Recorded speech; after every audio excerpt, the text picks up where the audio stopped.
Eagles. Eagles.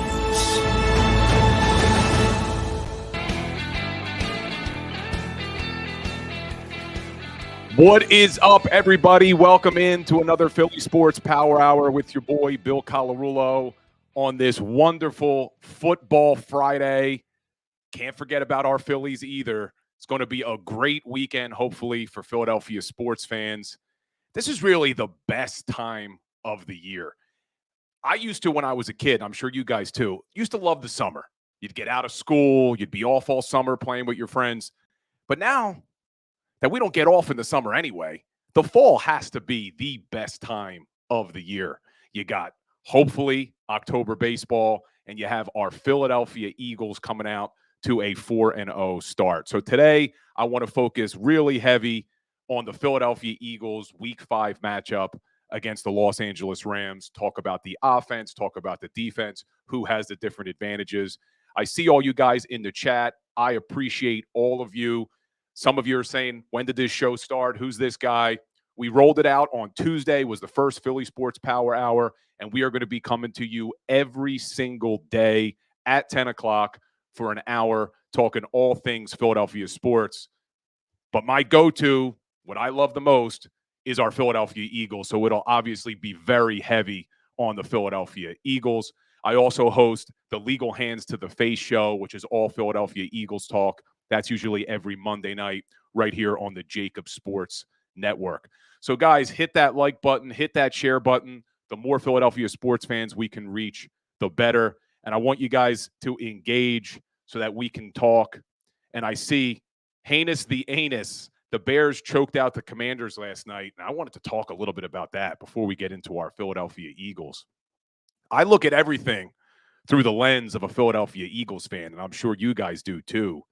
And how did that make you feel watching the Chicago Bears, the winless Chicago Bears, absolutely dominate the Washington Commanders team that our Eagles just struggled with going to overtime?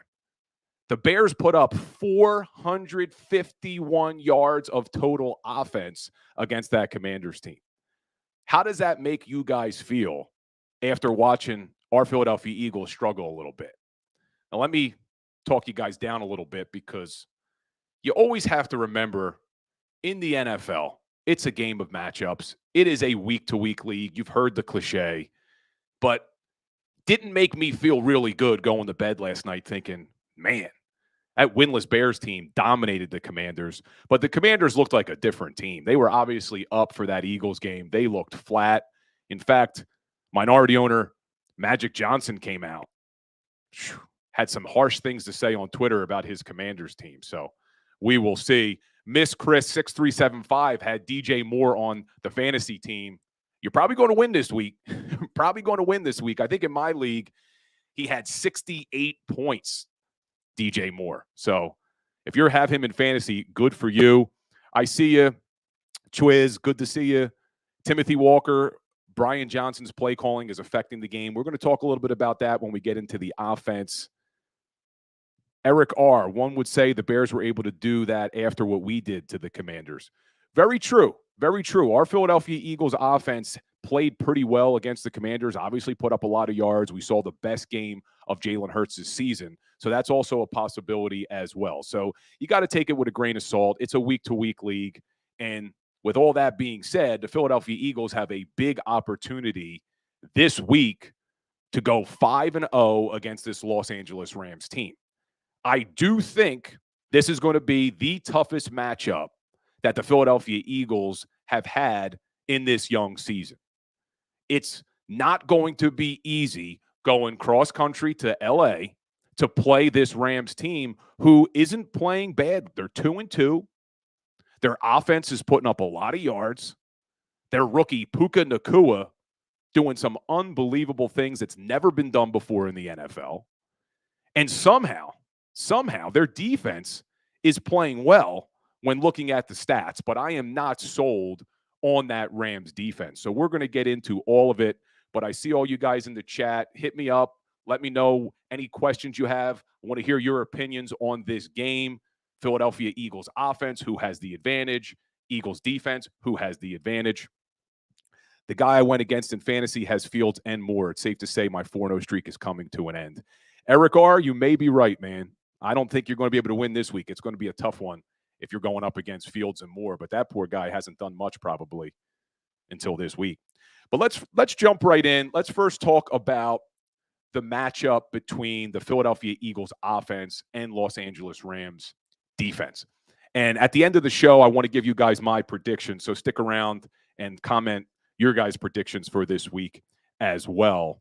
But Eagles are, I believe the last I saw the line, they were a 4-point favorite, and the over is 49 points. So we'll talk about that at the end of the show. But Eagles are favored by 4 on the road, which is kind of telling here. But let's take a look at this Eagles offense versus the Rams defense. And I am shocked when looking at the chat. I am shocked at what this Rams defense is able to do statistically. Because if you look at their stats, they're in the top 10 in the league, this Rams defense. They're only giving up 296 yards per game, which is 9th best in the NFL. They're only giving up 185 yards per game in the air. They are 7th in the league as having the top 7 pass defense in the league, and I don't know how they're doing it. They do have a good defensive coordinator. Raheem Morris, really good defensive coordinator. They run that 3-4 base defense, and Morris has these guys at least statistically playing well. But you look at the players on that team, and I'll ask you guys in the chat, outside of Aaron Donald, how many Rams defensive players can you name? There's not a lot of stars on that defense. We know how good Aaron Donald is, but there are not a lot of stars on that defense. And you look at how they've been playing this year, and I don't think individually anyone is playing that great, with the exception of Aaron Donald and linebacker Ernest Jones. Ernest Jones has been very good in the run game. Pass coverage is a little bit to be desired. But you look up and down this defense. I mean, I'm going to name some of these players. Cornerbacks, Devion Kendrick, Akilo Witherspoon, Kobe Durant. Like, these guys have not been playing very well. Kobe Durant, really bad in pass coverage. So I don't understand how they're holding teams to 185 yards per game. And it's not even as if they're putting a lot of pressure on the quarterback. They're 26th in the NFL in sacks. They're 16th in the league in 5.1 yards per play. And their running game, they're only giving up 111 yards per game, which puts them in the top half of the league. So you look at all these statistics, and this Rams defense is playing really well on the surface. And I wanted to look into this, like, how are they doing this? How are they putting up the stats that they are putting up? And one of the things I think is promising for this Philadelphia Eagles offense, and we'll talk about this Eagles offense in a second because I think they're going to have a big game. But you just look at this Rams defense, and I agree with you, JM. It doesn't mean that they are bad just because you can't name players. But I'm just highlighting a point that none of these guys are even playing that great either. So you have guys who are not star players, and you don't have to have a bunch of star players to be good if everybody's playing well. But I don't think these guys are playing that well. I really don't think, outside of Ernest Jones and Aaron Donald, that they are playing that well. So I wanted to dive deeper to say, hey, Eric R., Asante Samuel Jr. is on the Chargers. He's on the Chargers, not on the Rams, thankfully. But he had a big interception last week, Asante Samuel Jr. Looks just like him, too. Reminds me a lot of Asante Samuel. But you look at who this Rams defense has played, and I think this is why the stats may be a little bit skewed. Week 1, they played the Seattle Seahawks, number 18 in the league in total offense. In fact, you look at their first 4 games, this Rams defense has not played more than one team that's in the top half of the NFL in offense. The only team that they've played that's in the top half of the league for offense is the San Francisco 49ers. And right on cue, we got Niners all damn day in our chat talking about the San Francisco 49ers, and I'm about to bring them up. So that's the only offense that this Rams defense has played that's in the top half of the league. And Miraculously, and I think this skews their passing defense numbers, they held Brock Purdy to only 206 yards. Well, that's because the Niners put up over 160 yards on the ground against this Rams defense. But you look at the other offenses that this team has played. Seattle, 18th in the league in total offense. Indianapolis last week goes to overtime, 16th in the league in total offense. And then you look at the Cincinnati Bengals, who are not the Cincinnati Bengals we have seen before, are 32nd in the league in total offense. So I see JM saying the Colts are in the top half of the league in points. I'm talking about yards per game that I feel are skewing these stats. And the Colts are 16th in the league in total yards per game. Not points, total yards per game. So you look at these teams that they have played, and then you look at that pass defense, because that's the thing that has surprised me the most. The Rams are number 7 in the league in passing yards against. And then you look at what some of these quarterbacks have done. Outside of Joe Burrow, no quarterback has thrown for more than 206 yards against this Rams defense. Purdy threw for 206. Anthony Richardson threw for 200. And they held Geno Smith in week 1 to 112 yards. So I do think when you look at this Philadelphia Eagles offense, that we are going to be able to throw the ball on this Rams defense. I think you're going to see Jalen Hurts have a big game in the air if he wants to.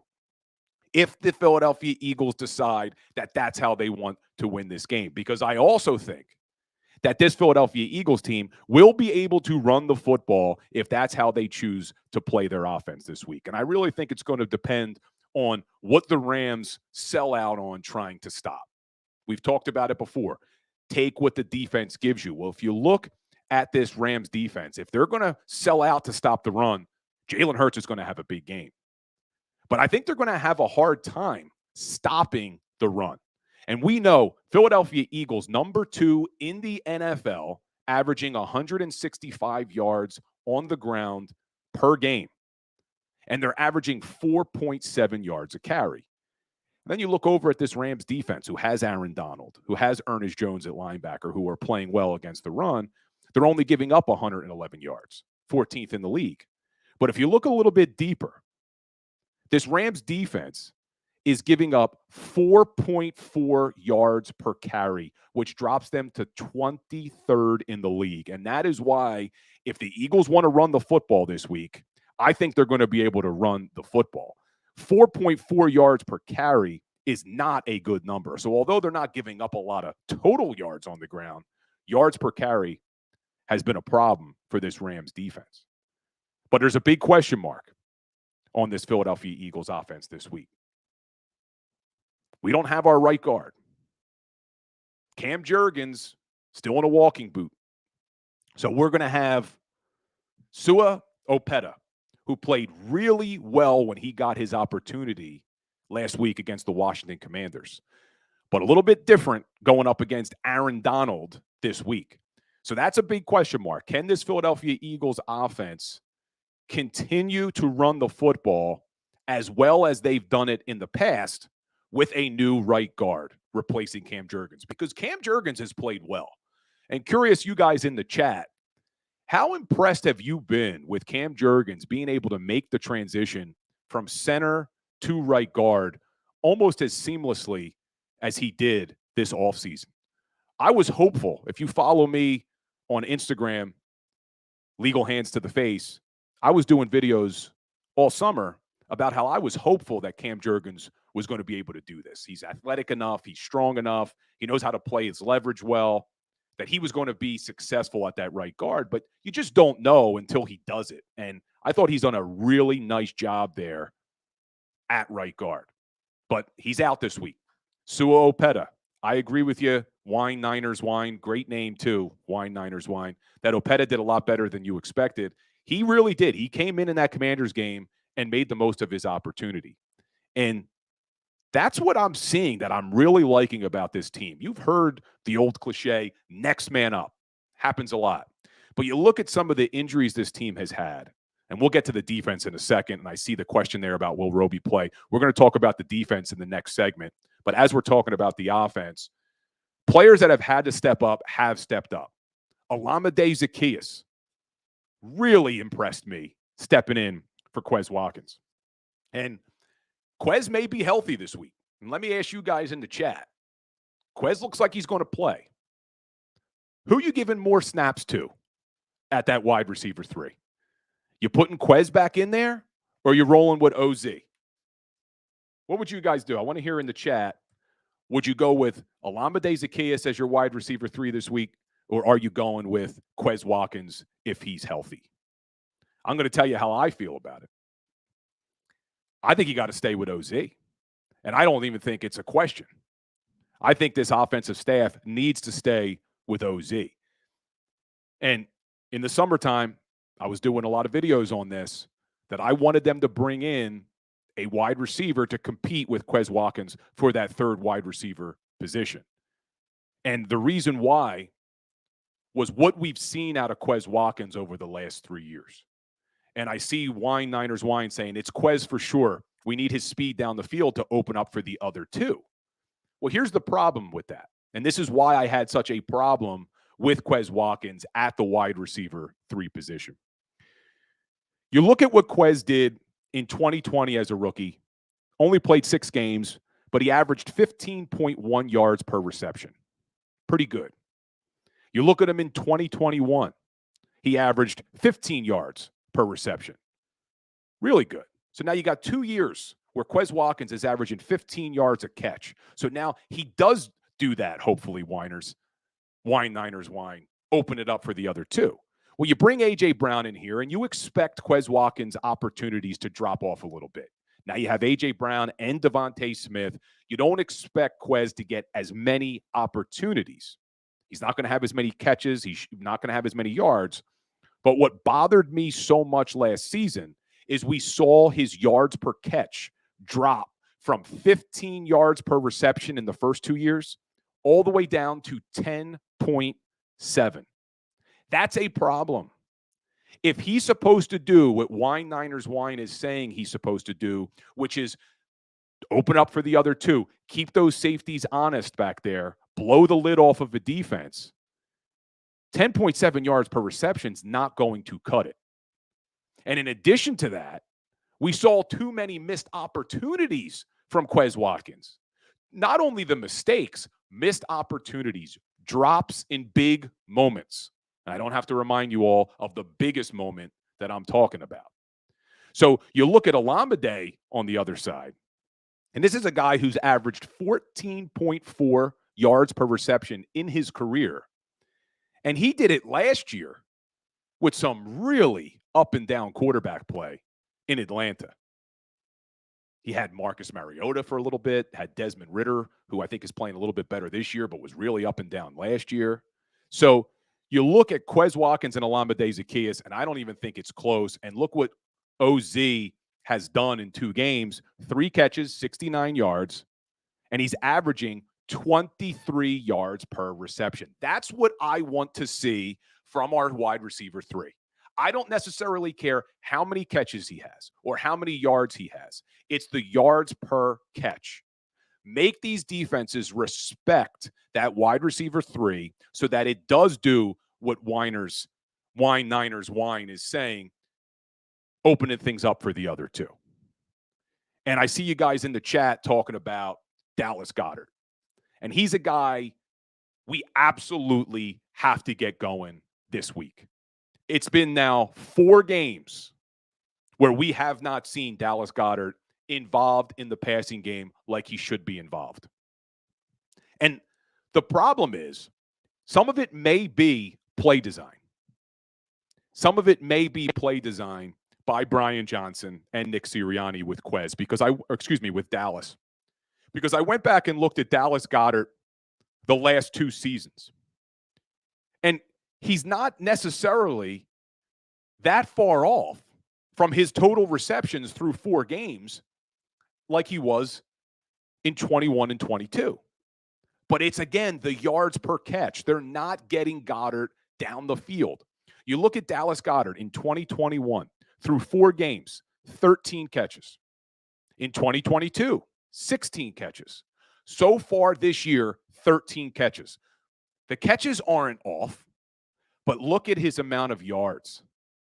188 yards in 2021, averaging 14.5 yards a catch. 240 yards last year through 4 games, averaging 15 yards a catch. Dallas Goedert, 88 yards this year, averaging only 6.77 yards per catch. That is a problem. So it's not necessarily they're not targeting Dallas Goedert enough. It's the play designs to Dallas Goedert. They're throwing the ball to him way too close to the line of scrimmage. They're running some of those bubble screens to him. Get him down the field. He is a mismatch for linebackers. He is a mismatch for safeties. He's a big body who's athletic, who can catch. Get the ball down the field to Dallas Goedert. And I think you're going to see that this week because everyone knows, and Sirianni's been asked about it by the media repeatedly, what's going on with Dallas, and he acknowledges they need to get him involved. And I've said to you guys before, and you know, Goddard's on my fantasy team, so they better get him damn involved because I need Dallas Goedert to start doing some things on my fantasy team. But more importantly, this offense, to really ramp it up a notch, needs to get Dallas Goedert going. But there's one area that I really want to see the Philadelphia Eagles improve on Sunday. And it's an area they should be able to improve against this Rams defense is the red zone. You look at this Rams defense, and as good as they have been in not allowing a bunch of yards, they are 26th in the NFL in the red zone. 70% is the red zone efficiency against this Rams defense. So when teams get inside the 20, they are scoring touchdowns 70% of the time. 26th in the league for this Rams team. And what area has this Eagles offense really struggled? Red zone. Only averaging 46% efficiency in the red zone, which puts them in the bottom half of the league. 24th in the NFL. So what breaks this week? You got a really bad red zone defense on the Rams, and you've had a pretty bad Eagles offense in the red zone. Eagles got to get it going this week. They have to fix the red zone. And if you've followed on the shows the last couple of days, I've been talking about how good teams are very good in the red zone and very good on third down on both offensive and defensive sides of the football. And we're going to talk about that Eagles defense because they've really struggled on third down and in the red zone. But this Eagles offense has been pretty good on third down. Haven't been great in the red zone, but they've been pretty good on third down. They're 9th in the NFL, converting 43.6% of the time. But I think this is how this Rams defense has been able to do what they're doing is getting off the field on third down. Number 2 in the NFL on third down conversions from that defensive side of the ball.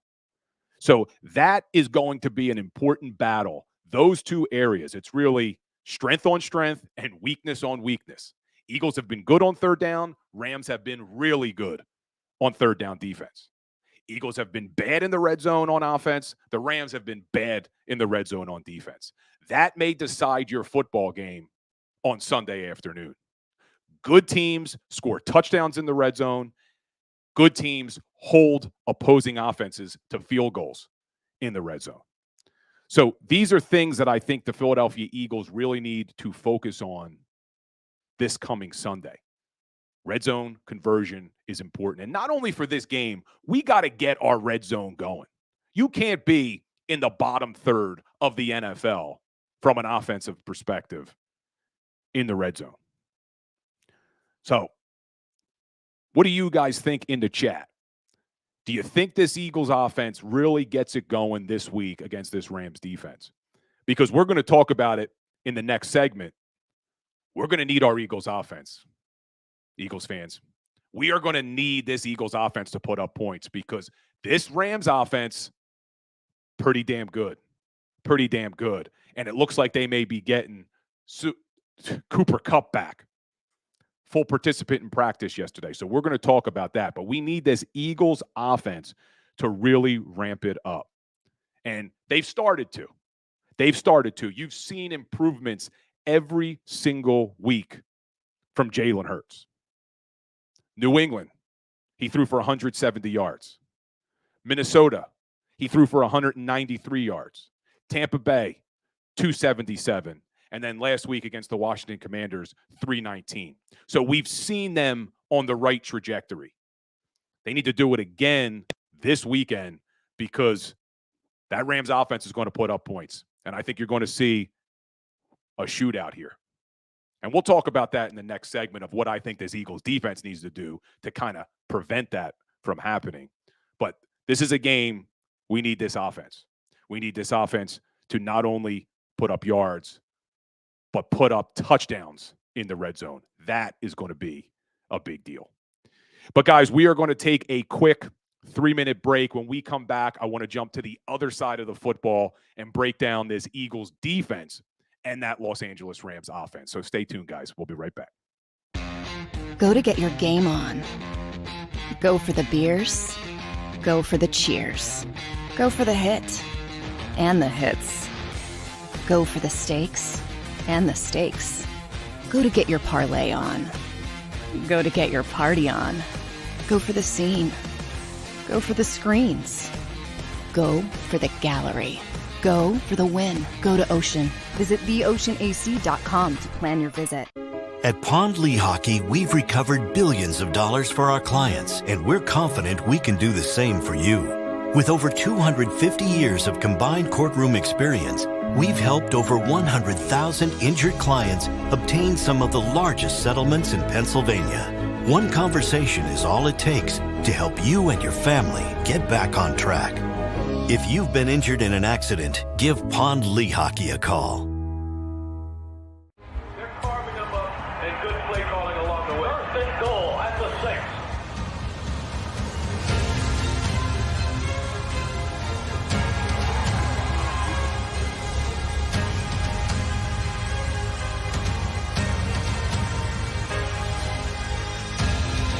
On the field of life, First Trust Bank is there for you. Champions on 3. 1, 2, 3. Because Philadelphia dreams deserve a Philadelphia bank.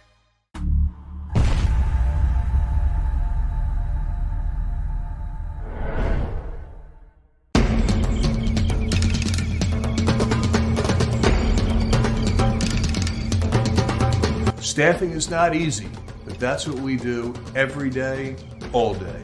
The key to our success is storytelling, asking the right questions to find the right people. Hi, I'm Gary Kane, president of Kane Partners. We want to be your staffing partner.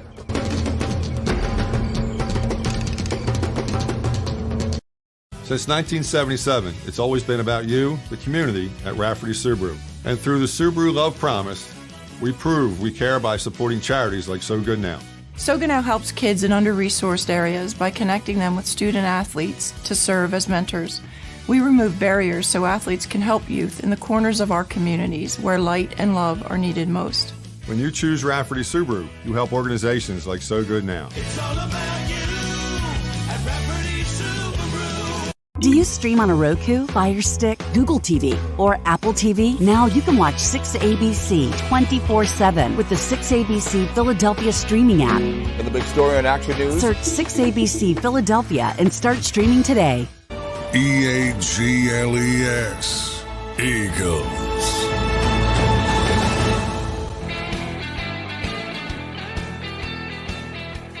What is up, everybody? Welcome back to the Philly Sports Power Hour with Bill Colarulo. I appreciate all you guys here engaging in the chat. I see you all. Keep it going. Like, share, subscribe. Make sure you're subscribed to the JAKIB Sports Network. We have a great schedule of shows now. Takes you all day long with Farzy in the morning, Birds 365 with Jody Mack and John McMullen. Then you got your boy for an hour from 10 to 11 here on the Philly Sports Power Hour, followed up by Rob Ellis and Derek Gunn on Sports Take, and then the National Football Show with Dan Cilio. Also, make sure on game days, me, Mark Farzetta, Seth Joyner, Derek Gunn, Kayla Santiago, Mike Missinelli, We're down at the Ocean Casino. We do a pregame show, halftime show, and a postgame show right here on the JAKIB Sports Network. So be sure to tune in for that. I know you guys love Seth. I love Seth. I love hearing his take on things, everything Philadelphia Eagles. So Seth Joyner's on the pregame and postgame show as well. So make sure you're subscribed to the JAKIB Sports Network.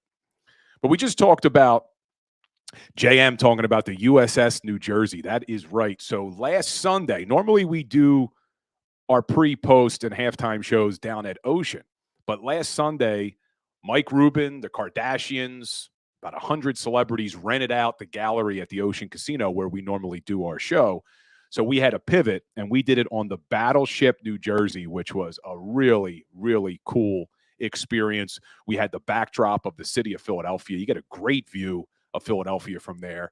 And we were on the Battleship New Jersey, the most decorated battleship in United States Navy history, which was pretty damn cool to be on there with all the history. And the coolest thing was going to the bathroom, man. The bathroom was the bathrooms on that ship look exactly like they did when that ship was still in service. So it was pretty cool in those bathrooms, which is funny. But let's jump in. We just got done talking about the Philadelphia Eagles offense and how I feel that this Eagles offense does have the advantage over this Rams defense.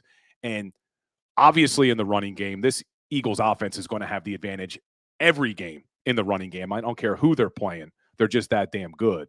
But I also think they're going to be able to throw the ball this week on that Rams defense.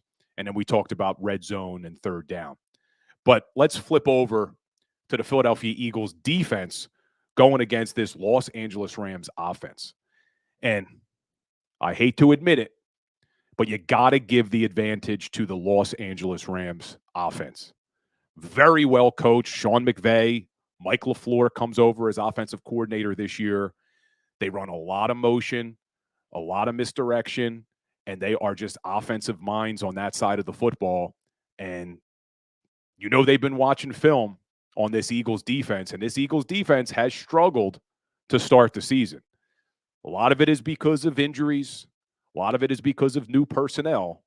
But you're going to have a tough matchup this week going up against Sean McVay, Mike LaFleur, and quarterback Matt Stafford. Stafford was hurt last year. A lot of people started to forget about him.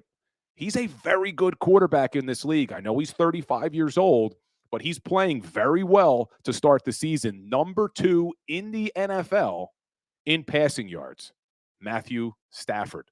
And he's done that without his all-pro wide receiver, Cooper Kupp, who had a full practice yesterday, who may be coming back to this already very good passing offense. Matthew Stafford, the one positive for this Eagles defense is he does throw a lot of interceptions so far this season, number 2 in the NFL in interceptions. But we saw last week, you got to take advantage of opportunities. Terrell Edmonds dropped a clear interception in the end zone. And we're going to get into this red zone defense and third down defense because it's left a lot to be desired through 4 games. But you'll just look at this passing offense for this Rams team. They're averaging 289 yards a game, number 2 in the NFL. They're averaging over 390 yards per game total, which puts them top 5 in the NFL at number 4. So they are putting up a lot of yards. Now, one thing we can get right out of the way, they're not going to run the football on this Eagles defense. They are not going to be able to run the football on this Eagles defense. Not only is this Rams offense only averaging 104 yards per game, which puts them 18th in the NFL, they're only averaging 3.7 yards per carry, which puts them at number 23. And they're going up against the number 2 rush defense in the NFL, 63 yards per game, only giving up 3.3 yards a carry. Now, who they missing this week most likely? Fletcher Cox. Fletcher Cox, I don't know if it's been officially announced yet that he's been out, but Derek Gunn right here on the JAKIB Sports Network said yesterday what he's hearing is Fletcher Cox is out for this game. And I know everybody, it's not a big loss. We have Jalen Carter. We have Jordan Davis. We have Milton Williams. Fletcher Cox is playing extremely well to start this season. Extremely well to start this season. And not only is Fletcher Cox playing well, he is playing a ton. He played through 4 weeks of the season 70% of the defensive snaps. 70% Fletcher Cox is on the field for that defense. And then you look at what Jalen Carter, Milton Williams, and Jordan Davis had done, as well as they've played. Jalen Carter, 48% of the snaps. Milton Williams, 41% of the snaps. And Jordan Davis, 39% of the snaps. So these guys are going to have to really step up this week and play a lot of football against a really good Rams offense. And there's another defensive tackle who's probably out this week, and that's Marlon Tuipulotu out of USC. So these guys are going to play a lot of reps on Sunday. And yesterday, JM was here. We were talking about whether or not Moro Ojomo would be eligible to play. From what I've found out is he is eligible to play. I don't believe he is on IR. So you may see Moro Ojomo get some opportunity this week. So big test for that interior of our defensive line. But I don't think this Rams team is even going to try to run the football. I don't think they're going to try to run the football. And JM, no worries, man. We're all wrong every once in a while, brother. But I don't think they're going to try to run the football. What they are good at is throwing the ball. And why wouldn't you, if you are an opposing offense, try to throw the football on this Eagles defense? Through 4 games, Eagles are 27th in the NFL in passing yards against. They're giving up 261 yards a game. And it would have been even worse if they didn't have that good game against Baker Mayfield. Baker Mayfield only threw 146 yards against this defense. Everybody else has had a day. Look at Mac Jones, 316 yards in week 1. You know what he's averaged in the other 3 games? 194. Kirk Cousins, 364 yards against the Philadelphia Eagles in week 2. In his other 3 games, 283. Not too bad. Sam Howell, 290 yards against the Eagles. And I didn't factor in what he did last night, but in his other 3 games, 224 yards. So these quarterbacks are having days against our Eagles secondary. And we've talked about it. It's not all scheme. A lot of it is personnel. They've had injuries. Zach McPherson going down in the preseason was a big loss, especially with Avonte Maddox getting hurt again. Should have been anticipated that Avonte Maddox wasn't going to make it through the season. He's only done it one time. I think he's played more than 12 games once in his career. And it's sad because he's so good when he's out there. He's just not out there. So the question is, how do they stop this Los Angeles Rams passing game? Because they've done well. They've done well to start the season. Now, if you want to look at one positive before we get into the personnel for this secondary, you want to look at the one positive. The Rams offense has done this against 4 defenses who are not in the top 10 in the NFL for passing yards against. Even the 49ers. And where's our 49ers fan in the chat waiting to pounce all over us here? Still can't wait for that game. But although the 49ers have the number 5 defense in the NFL, they're number 17 against the pass. So this Rams offense, they've been good. They've been good throwing the football, but they have not played a defense that is very good at defending the ball. Either are the Eagles. But you look at, they played the Seattle Seahawks. Seahawks are 30th in the league against the pass. San Francisco 49ers, 17th in the league against the pass. The worst game this Rams offense had throwing the football was against the Cincinnati Bengals, who were 14th in the league. And they brought some pressure in that game, which I'd like to see Desai do on Sunday. And then they played the Indianapolis Colts, number 28th in the league against the pass. So that is the one positive when you look at these stats for that Rams offense is, okay, well, maybe they're skewed a little bit because they haven't played great pass defenses. Well, the problem is the Eagles don't have a great pass defense. And the Rams have done all of this without Cooper Kupp, primarily because rookie Puka Nacua has gone off to start the season. 39 catches, 501 yards. Tutu Atwell, their other receiver, not too bad. 22 catches, 270, basically what Devontae Smith has done. They still have Van Jefferson on that team. Tyler Higbee, not a bad tight end option. He's got 16 catches for 196 yards to start the season. So this Philadelphia Eagles passing defense is going to have their hands full. And what has not been reported yet is new corner Bradley Roby going to dress for this game. He just got here. Probably doesn't even know his teammates yet. But is he going to be ready to play on Sunday? And we should probably find that out today, I would think, because they got to get on a flight tomorrow to head to L.A. Or maybe they're flying out today. I think they may actually be flying out today. So it'll be interesting to see if Bradley Roby is on that flight. And we talked about it yesterday, guys. If you weren't here, Bradley Roby, 31 years old, played 126 games in his career. Played for Houston, played for Denver. Last year played for the New Orleans Saints. Has won a Super Bowl in his career. Won Super Bowl 50 with the Denver Broncos. But didn't have a bad year statistically last year.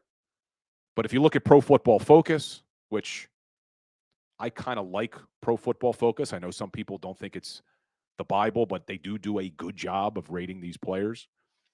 You look at his career, it was the worst graded year of Bradley Roby's career last year, according to Pro Football Focus. But I still think he is a better option than what this Philadelphia Eagles defense has been doing. I talked about it yesterday. I do not want James Bradberry in the slot. You are wasting James Bradberry in the slot. He is an all-pro corner outside. Get him back to his all-pro position. What do you guys think in the chat? You want Bradberry in the slot? Because we know what happens when you move Bradberry into the slot. Josh Jobe is your starting outside corner. And maybe Josh Jobe will grow into becoming a good corner. But right now, he's not the answer. He is not the answer at outside corner. And that is the nice move by Howie Roseman and the Philadelphia Eagles to bring in Bradley Roby because he has experience at both. 306 snaps in the slot last year, 264 snaps outside. But I want Bradberry outside. And Daz, I agree with you. Daz says Bradberry needs to be outside. That's what we are paying him for. I agree. JM, I am not concerned about the wide receivers. It's the tight end and our linebackers. JM, I don't disagree that we should be concerned about the tight ends because the Philadelphia Eagles are one of the worst teams in the NFL at guarding the tight end position.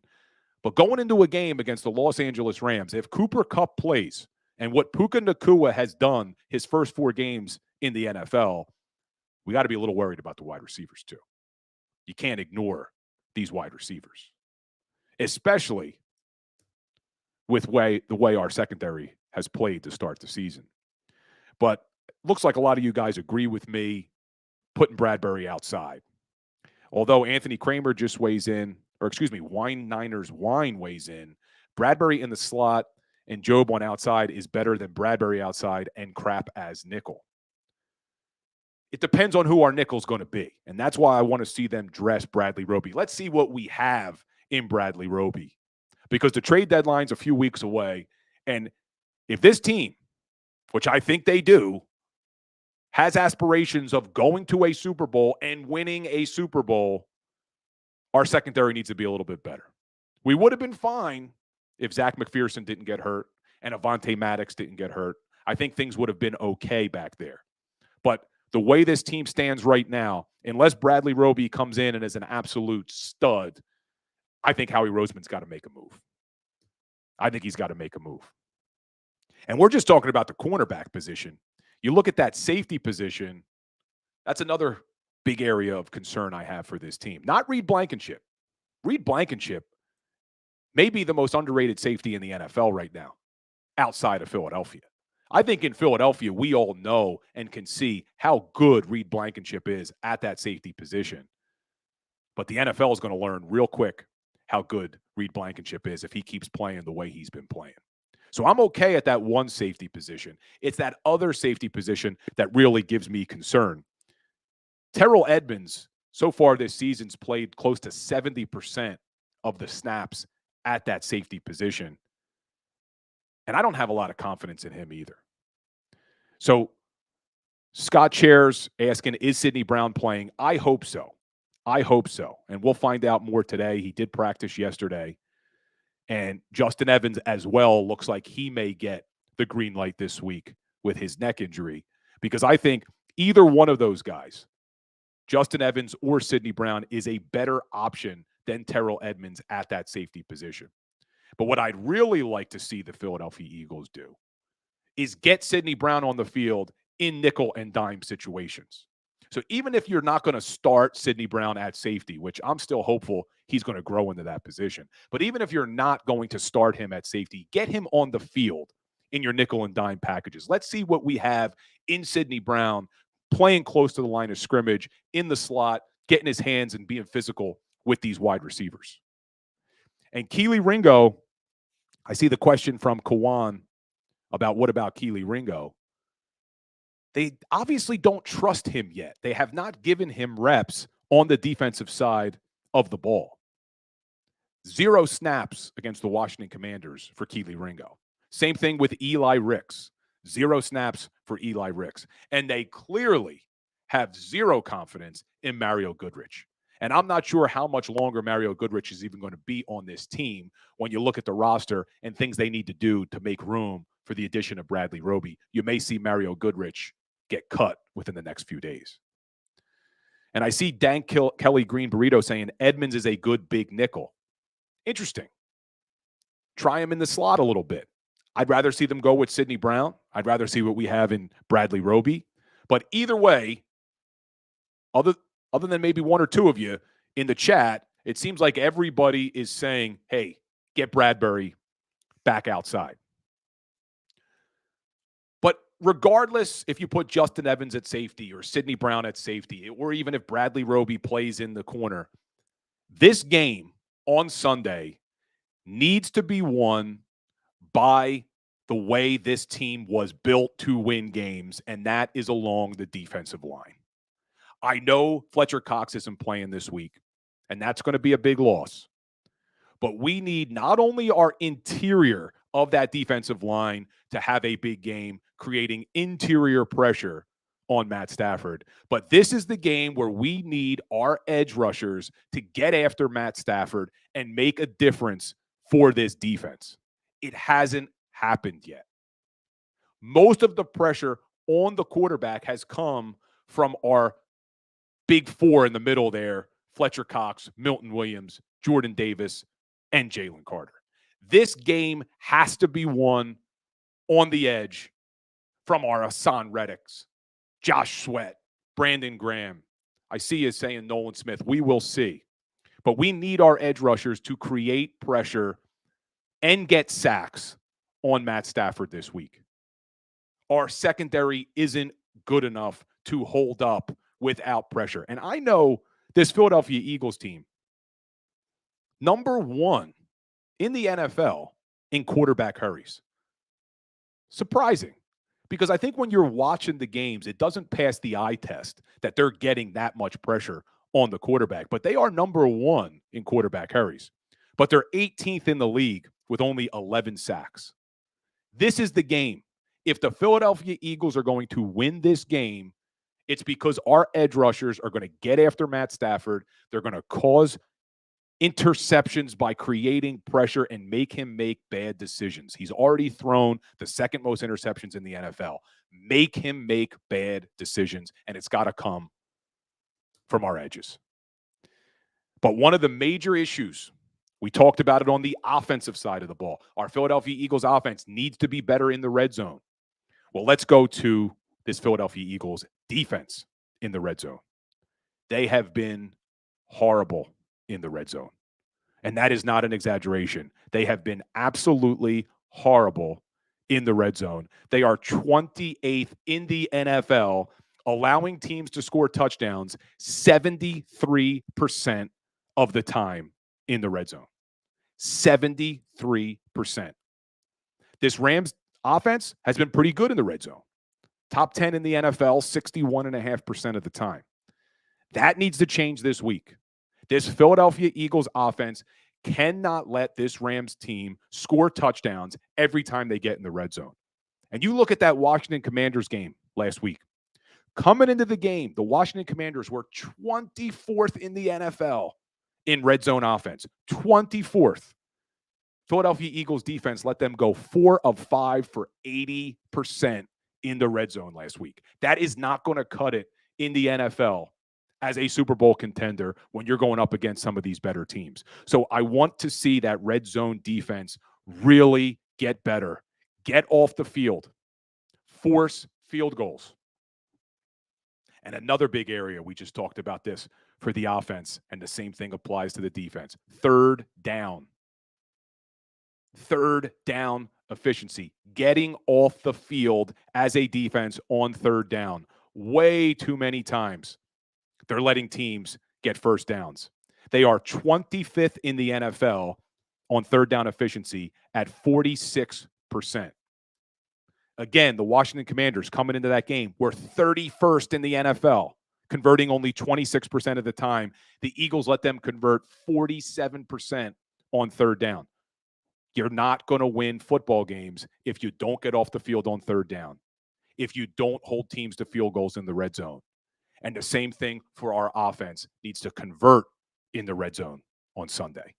Those are my keys to the game. And JM just took the words out of my mouth. Penalties. 11 penalties against the Washington Commanders. You have to be more disciplined than that, especially on third down on defense, especially on third and long on defense. So those are things I want to see this Philadelphia Eagles team do. But I think the Rams are going to put up a lot of points. And I think this game needs to be won. Yes, our defense needs to put pressure on Stafford. They need to force a turnover or two in this game. But even with that said, I think this Rams offense puts up points. And it's going to be up to our Eagles offense. And we talked about it in the first segment on why I think they will be able to do this to put up more points. This is a game where our offense has to win this football game. And I would not be opposed to them trying to run the football and win the time of possession battle. When you're going up against a team like this Rams offense who can really throw the football, who's got weapons like Cooper Kupp if he plays, and Puka Nacua, and a quarterback like Matthew Stafford, there's no problem in winning the time of possession battle here. Run the football. Chew up the clock. Keep the ball out of their hands. Keep our defense on the sidelines and put up points. But what I'm predicting, and I want your guys' prediction in the chat, is I am predicting, I think this is going to be the biggest win of the year for the Eagles from a toughness perspective, because I don't think it's going to be easy going cross country and winning our 5th game in 5 games. But I got the Eagles winning this game 31-27. Philadelphia Eagles offense has been averaging 29.5 points per game. I think that continues this week. 31 points for that Eagles offense. And I got the Rams putting up 27. If you guys are bettors, I may stay away from it. With a 4-point line, I got it right on the money, 31-27.